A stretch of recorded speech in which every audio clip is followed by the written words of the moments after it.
advancements in technology, first, we can imagine a future where robots are so integrated in the fabric of human life that they become as common as smartphones today. Second, increasingly more capable robots will be able to adapt, to learn, and to interact with humans and other machines at cognitive levels. The future is coming, and sooner than you think, these emerging technologies will change the way we live and we see. Technology is rapidly improving, offering new innovations and revolutionary projects every year. Androids. It is a human-like and self-aware robot. If you are familiar with the human-like robot Sophia, Hanson Robotics' most advanced human-like robot, it was created to help people in real uses like medicine and education, and to serve AI research. Many people confuse automation, artificial intelligence, and robotics or assume that they're the same thing. Think of AI as a program that stimulates human intelligence in machine processes, such as in computers. However, robotic engineering technology encompasses the creation and use of physical machines, often to perform tasks that humans can do. They do not necessarily be autonomous or be a humanoid robot. Robotic machines come in many different varieties. Based on the module, robots contain some combination of the following attributes such as mobility, intelligent behavior, sense and manipulation of environment. The commonly accepted first word was in 1920 in the form of a play written by Karel Čapek. The play was entitled RUR, or Rossum's Universal Robots, and involves the development of artificial people. Robot in Čapek's play comes from the Slavic language word for work, which is robota. One example that closely relates to the servant robots seen in Čapek's play is the servants of the Greek god Hephaestus, the god of fire and the forge. It is recorded that Hephaestus had built robots out of gold, which were his helpers, including a complete set of life-size golden handmaidens who helped around the house. Second one is the stories of Pygmalion, who is said to have crafted a statue of Galatea that would come to life. The story of Pygmalion and Galatea is an enchanting myth about a sculptor who fell in love with his own sculpture. He prays to goddess Aphrodite to bring the sculpture to life because he plans for it to be his wife. One of the milestones in the design and development of such robots came with the discovery of Leonardo da Vinci's journals. The journal in which of the plans were found date back to 1495. It contains plans for the construction of a humanoid robot. Inspired by the ancient myths, the robot was designed in the form of an armored knight and was to possess the ability to sit up, wave its arm, move its head, and open its mouth. It is unknown if this robot was ever built by Da Vinci, but merely conceiving it was a milestone in the timeline of robotic history. In the New York Times Magazine article, Death by Robot, Robin Marantz-Henig discusses the idea of robots, ethics, and morality. One dilemma that robots have now are the inability to make choices for themselves. Many scientists and experts of other professions are teaming up to explore the subject of robot morality. Another thing to worry about a robot is its ethicality. This can be a simple decision like whether or not to give an elderly person medication, or one of great magnitude such as shooting or not shooting the enemy.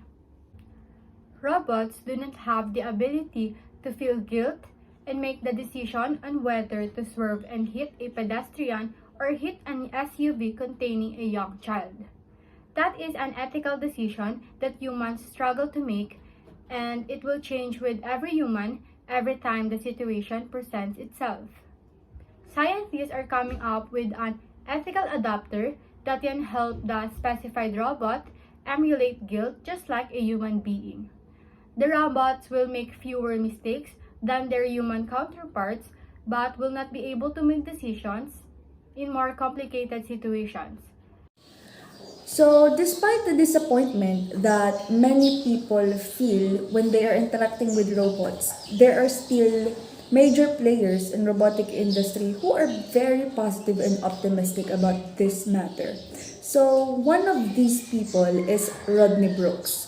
So, on an essay in 2008, he explained that it is no longer a question whether human level artificial intelligence will be developed. The matter here is that how and when it will be developed.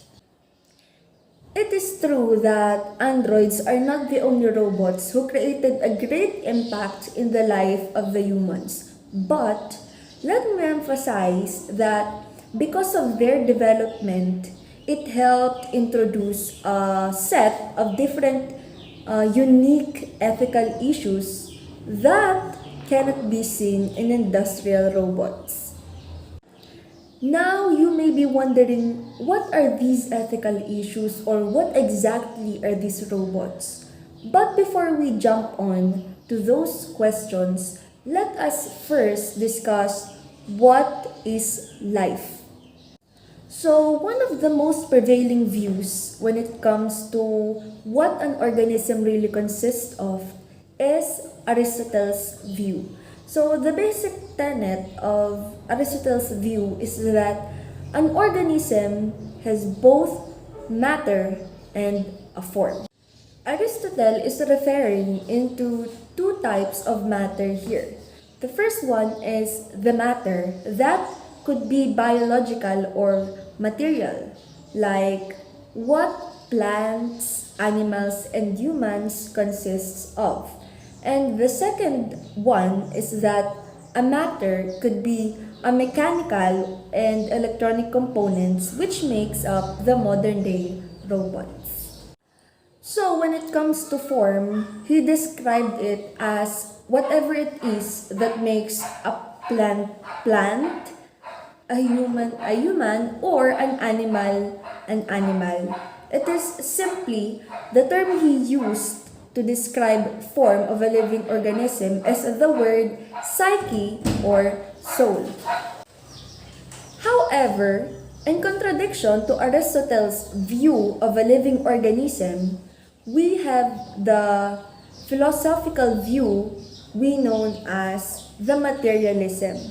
So, materialism is said to be a word that does not entertain any notion of organism having a form or that soul. So, it simply says that organisms are only made up of matter.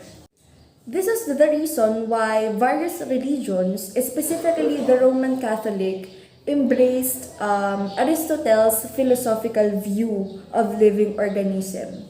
It is because the materialism contradicts their beliefs. Catholicism have this so-called Catholic encyclopedia, and according to their encyclopedia, materialism is a philosophical system which regards matter as the only reality in the world. It's the reason why it denies the existence of God and the soul. Now, you may be asking, why does it matter that materialism is at odds with Catholicism and most other religions? Or you may ask, what does this have to do with robots and androids? So let me tell you that it is really important because if materialism is actually correct, then humans should have the power to develop new forms of life.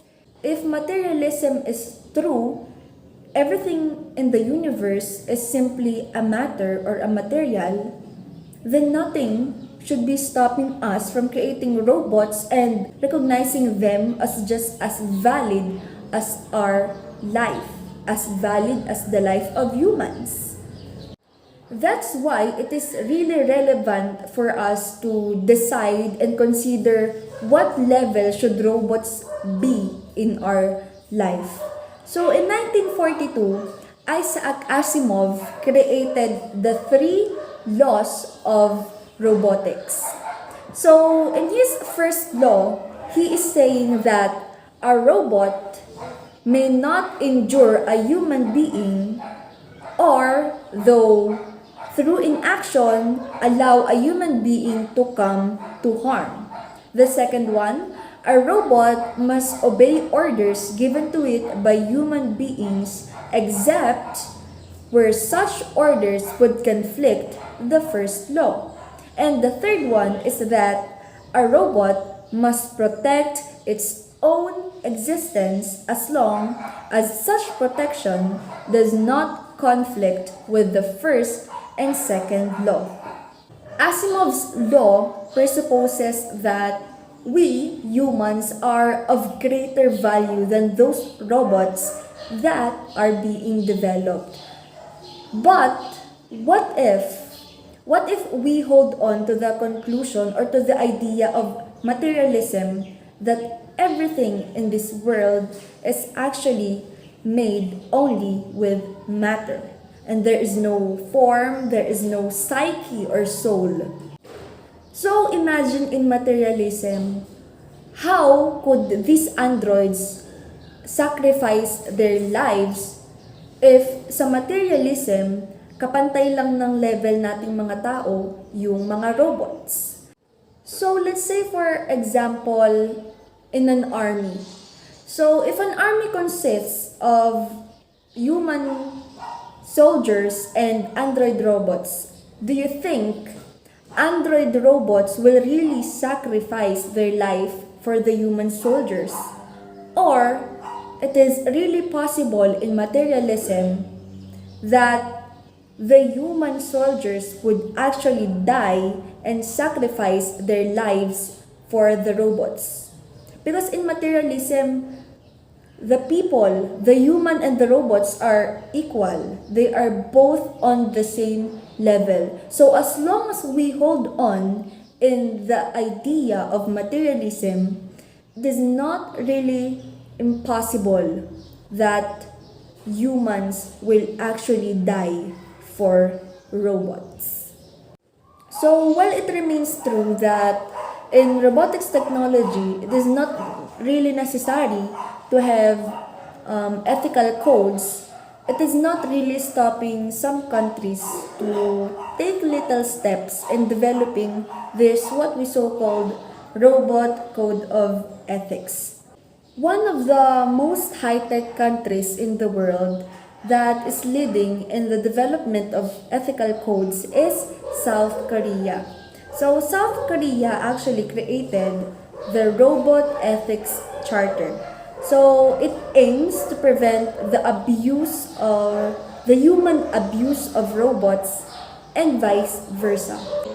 It aims to define how people are to properly interact with robots. So mainly, the Robot Ethics Charter consists of the idea of human-robot relationship.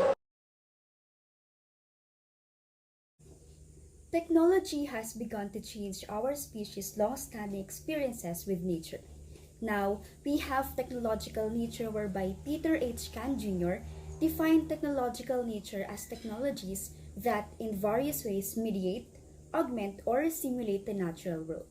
Discovery Channel and Animal Planet provide us with mediated digital experiences of nature. Video games like Zoo Tycoon engage children with animal life, and also inexpensive robot pets have been big sellers like Sony's higher-end robot dog Aibo. Now, does it matter that we are replacing actual nature with technological nature? To support the provisional answer that it does matter, evolutionary and cross-cultural development accounts of the human relations with the natural world were drawn, and then considered psychological research on the effects of technological nature, whereby Kant said that technological nature is better than no nature, but not as good as actual nature.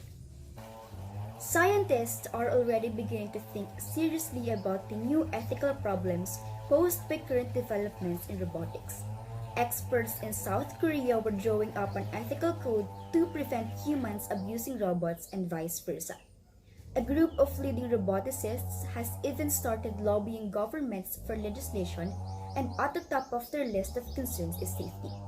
Robots were once confined to specialist applications in industry and the military, where users received extensive training on their use, but they are increasingly being used by ordinary people. As these robots become more intelligent, it will become harder to decide who is responsible if they injure someone. Thus, the ethical or moral sense for machines can be built on a utilitarian base. There are special cases that will require modifications of the core rules that are based on the circumstances of their use. For example, doctors do not euthanize patients to spread the wealth of their organs. They have to conform to a separate code of ethics designed around the needs of patients and their rights that restricts their actions. The simple utilitarian model will certainly have overlays depending on the role that these robots play. They will act in accord with whatever moral or ethical code we provide them and the value determinations they have set. Today's emerging technologies like artificial intelligence, augmented and virtual reality, home robots, and cloud computing are capturing the imaginations of many. The advanced capabilities of today's emerging technologies are driving many academics, entrepreneurs, and enterprises to envision futures in which their impacts on society will be nothing short of transformative. Whether these emerging technologies will realize these ambitious possibilities is uncertain. What is certain is that they will intersect and interact with powerful demographic, economic, and cultural forces to upend the conditions of everyday life. Lastly, the article written by Nicholas Kars entitled "Is Google Making Us Stupid?" discusses the effects that the internet may be having on our ability to focus, the difference in knowledge that we now have, and our reliance on the internet. He said in his article that over the past few years, he had an uncomfortable sense that someone or something has been tinkering with his brain, remapping the neural circuitry, reprogramming the memory. His concentration often starts to drift after 2 or 3 pages. He gets fidgety, loses the thread, and begins looking for something else to do. That the deep reading that used to come naturally has become a struggle. The supporting idea is that his mind now expects to take in information the way the net distributes it, in a swiftly moving streams of particles. His brain wants to think as fast as the internet. After discussing the ethical dilemmas of robotics and the human morals and machines, now we're going to tackle about why the future does not need us. So, as we can see nowadays, technology is moving very fast. We can easily notice that it is going to accelerate even more in the next few years or generations. In this way, it is possible that we could be full robots, half robots, or fused with robots, and it will depend on how we are going to have control with the technology that we have now. In the year 2000, Bill Joy wrote, "Why the future doesn't need us." According to him, if human will continue to develop the GNR, future might be danger zone to us humans. Although genetic engineering, nanotechnology, and robotics are invented by improving human experiences, Bill Joy argued that human beings face the realistic possibility of extinction because of competition from intelligent robots. It may also lead to mass destruction, and if mag-continue ang pagde-develop ng mga technology na ito, it can considered as greatest human competitors. As technology improves, the intelligence that scientists have led them to develop different machines that are intelligent in doing things that human can also do, or in some ways, it can also do things better than humans can. There are still two choices that we can make as technology improves, but it really depends on how we are going to handle the innovation and progress of technology. The only thing that we can do is to make wiser decisions in handling the improvements we have. Because if machines are permitted to make all of their decisions, we can make any assumption about the results. So, yung unang maaaring mangyari is the machines might be permitted to make all of their own decision-making without human oversight. We cannot make any conjectures about the result.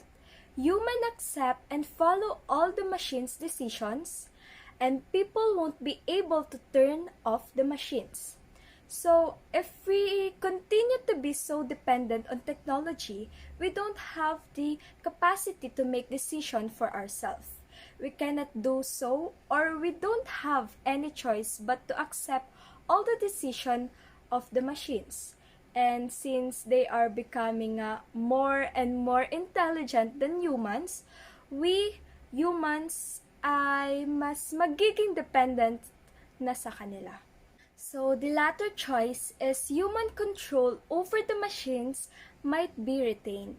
So, dito napapasok yung mga social class natin where the average people can only afford small system of machines, while yung mga large system machines, yung mga elite people lang, yung mga makaka-afford, and magkakaroon sila dito ng control over the masses. Either they can be ruthless or humane, soft-hearted or open-minded people, but machines may see what humans need and provide it if they act in a good way.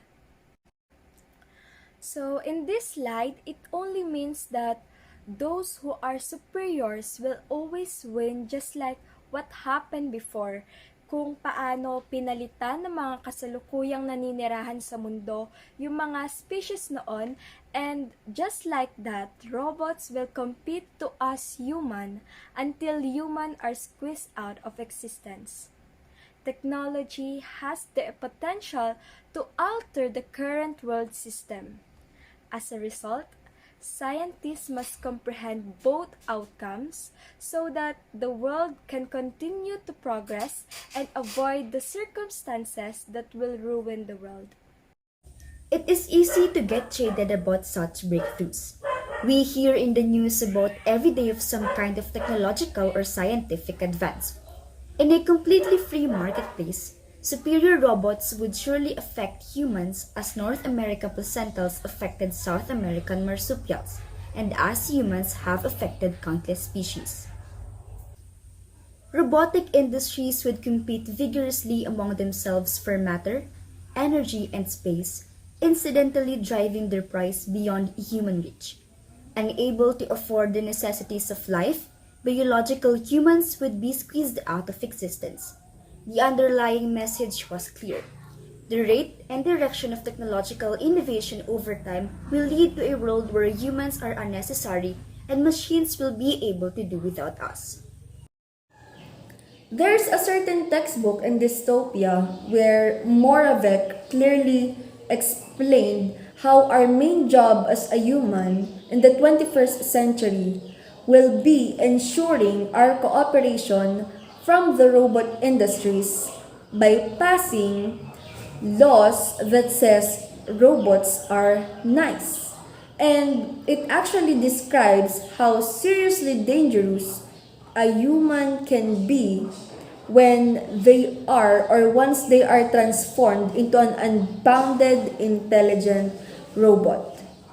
So this is the reason why in Moravec's view, he tells us that sooner or later in the 21st century, it is not impossible that robots will eventually succeed, that humans will actually face extinction in the 21st century.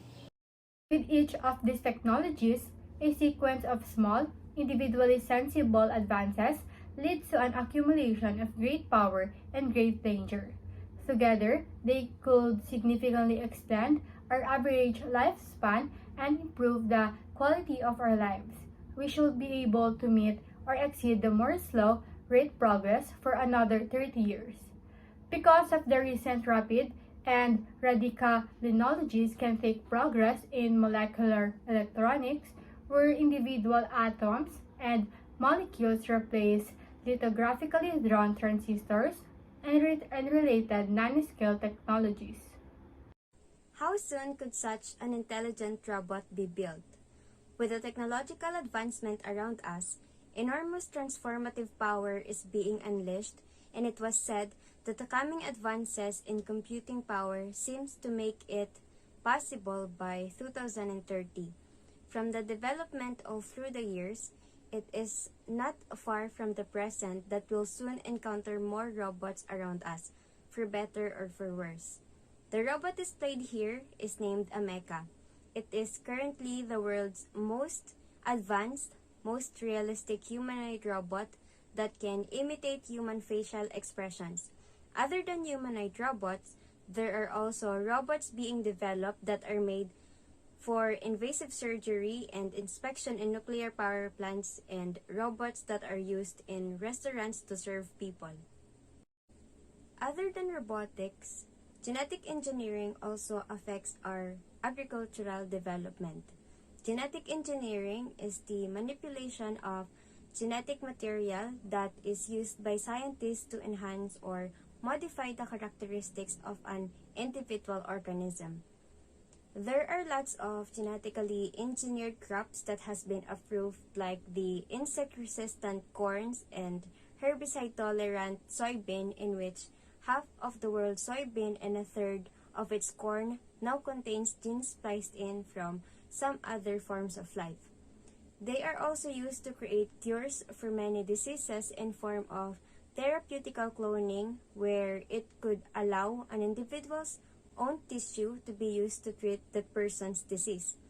Awareness of the dangers inherent in the genetic engineering is beginning to grow too, as people becomes aware of its potential harms to health, such as the production of new toxins and its potential harm to the environment. Moving to nuclear technology, it says that it is far easier to create destructive uses for nanotechnology than constructive ones. They are used mostly for military and terrorist purposes that massively destructs a large scale of human population. Brief history on the creation of the first atomic bomb. It was Julius Robert Oppenheimer who was behind it. The possibility that Hitler might obtain the nuclear weapon urged him to create one, and in the preparation of the first atomic test, they were worried about the large consequences it might bring. The world's first deployed atomic bomb was trapped and destroyed Hiroshima and Nagasaki, and they were shocked about the aftermath of the bombing. As Freeman Dyson said, the reason that it was trapped was just that nobody had the courage or foresight to say no. From the damage it caused, Oppenheimer said that it is not possible to be a scientist unless you believe that the knowledge of the world and the power which it gives is a thing which is of intrinsic value to the humanity, and that you are using it to help in the spread of knowledge and are willing to take the consequences. Witnessing the destruction technologies can cause, people paid attention answering the question, how much danger do we face not just from nuclear weapons, but from all of these technologies? John Leslie concluded that there is 30% of risk of human extinction, and others suggested that colonizing the galaxy and moving beyond Earth is the possible solution, which will then cause moral implications about who will take responsibility for those who will be left behind. And even if humans happen to colonize the galaxy, who knows if we'll successfully left the problems behind or later then realize that they have followed us. To answer that question again, idea about shields to defend against dangerous technologies was proposed, which was immediately given a conclusion that the idea of a national umbrella was a nonsense because these technologies are too powerful to be shielded against. The only realistic alternative to limit the development of the technologies that are too dangerous is by limiting the pursuit of certain kinds of knowledge. We have been seeking knowledge since ancient times, but it is the further danger that we now fully face the consequence of our truth seeking.